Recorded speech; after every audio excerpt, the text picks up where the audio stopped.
Throughout all of Star Trek history, many Starship classes have been introduced to fandom at large. But what ships are truly the most powerful? Well, today we'll find out. Hello and welcome to another episode of Does That Make Sense? A Star Trek themed web series that discusses various odd or inconsistent Trek topics brought up over the years by you, this channel's audience. Today's video is a very special one, brought to you by Starzura, my most recent highest tier Patreon subscriber. They asked about powerful starships and, well, that sparked my imagination to make this video. So many thanks to Starzura. For this video, I should lay out the ground rules, however, as I will be doing it by era in order for it to make sense.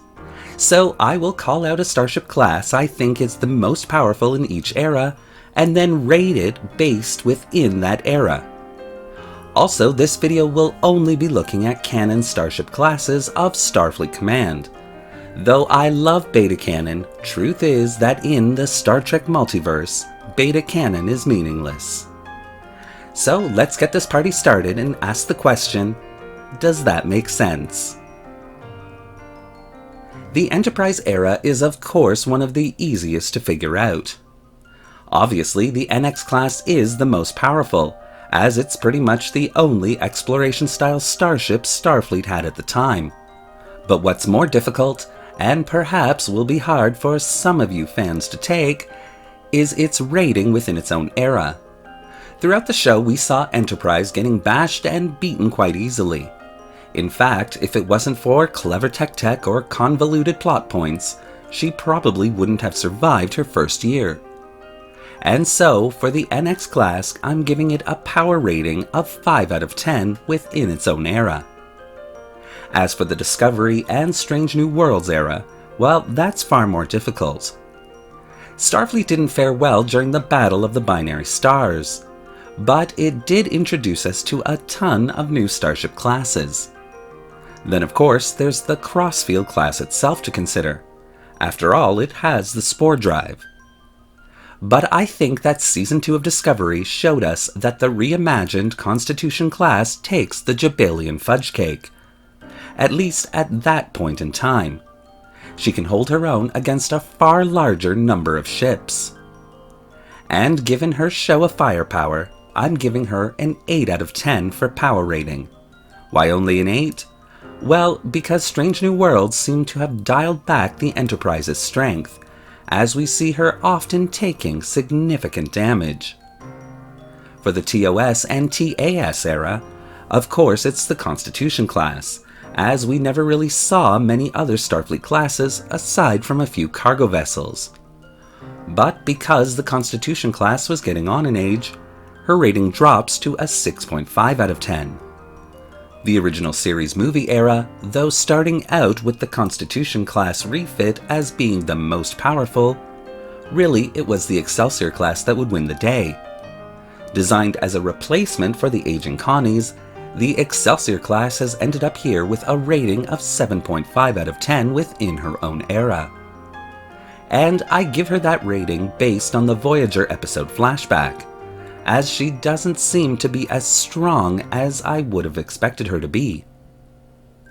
The TNG era I'm going to separate into the 3 series, TNG, DS9, and Voyager. The Galaxy class of course wins the day for TNG, but given its history on the show, I can only give it a 5 out of 10. It was really more of a pleasure cruiser than anything else. Deep Space Nine was a little harder. Though I'm sure we'd all be quick to pick the Defiant class, the truth is there were several other classes that held their own. Least of which again was the Excelsior class refit, where the Lakota went head to head with the Defiant. But in the end, the Defiant does win for winning that battle, and gets an 8.5 out of 10 from me. Though there's no doubt she was powerful, she was small, and did take a beating every now and then, which brought her rating down ever so slightly. For Voyager, there was only one answer. Yep, you guessed it. The Prometheus class. The episode which introduced fandom to the class not only said so, but also made it clear that it was the most powerful Starship class at the time, bringing its rating in at a 9 out of 10. While for the TNG movies, the Sovereign class Enterprise E certainly showed what the Starship class could do. Toe-to-toe with the Borg, or against the Sona, or Riemann Slave secretly created starships, the Sovereign class held its own, tying with the Prometheus class at a 9 out of 10. The Picard era was another hard one with many variables to consider. Here we have La Sirena, a non-Starfleet starship, a cargo ship, able to take out 3 starships in Season 2. True, this was an altered timeline and an altered La Sirena, but it still happened. But then we have the Sagan class, a ship of the line created with Borg reclamation technology, and a fleet of ships showing up to back it up during the first episode of Season 2. But although the Sagan class is a great design, truth is, after talking to Dave Blass and having its mission profile described to me, it simply wasn't as powerful as I thought. And so the winner of this era has to be the Inquiry class. Again, thanks this time to Admiral Riker, we're told that the class is the most powerful starship class ever created by Starfleet to that point. But since we didn't see it in action, truth is I can only give it an 8 out of 10.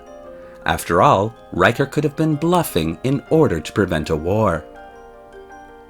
Lastly, but certainly not least, let's talk about the 32nd century Discovery era.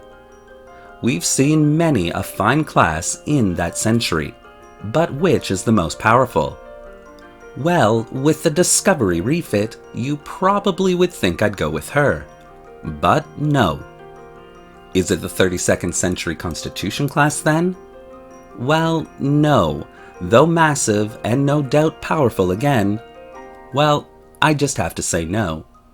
For this one, I think it's the 32nd century Intrepid class, the Voyager J. Why? Well, because she always seemed to be leading the charge, and you don't have your weakest starship in the lead. Also, she was scheduled to include the first new spore drive, again showing her superiority in design. And so she gets a 9.5 out of 10, making her the most powerful starship class in all of Star Trek thus far, at least in my eyes. But what do you think?